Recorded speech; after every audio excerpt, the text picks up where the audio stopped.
मुझे ये भी नहीं समझ आती कि ये इसके ऊपर कंट्रोवर्सी क्यों है, जब कुरान में वाज़े लिखा गया है कि नबी सल्लल्लाहु अलैहि वसल्लम अल्लाह के आखिरी पैगंबर हैं, तो इसके ऊपर डिबेट क्यों है?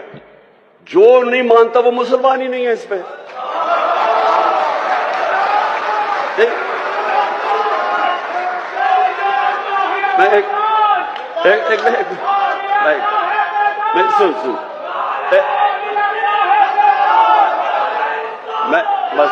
मैं मैं सिर्फ ये कह रहा हूं कि ये बार बार के पर कंट्रोवर्सी क्यों है, जब कुरान में वाज़े लिखा गया है कि नबी सल्लल्लाहु अलैहि वसल्लम अल्लाह के आखिरी पैगंबर हैं, तो इसके ऊपर डिबेट क्यों है?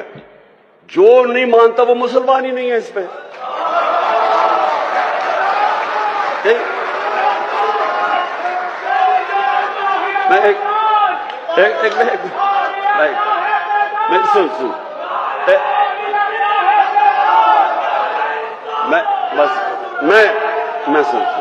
मैं सिर्फ ये कह रहा हूं कि ये बार बार के जी वो फलाना कायदियानी है, किसी के ऊपर भी उंगलियां उठाई जाती हैं। मैं सिंपल बात कर रहा हूं, जिसने भी कुरान पढ़ी हुई है उसमें ये चीज तो वाज़ेह है ना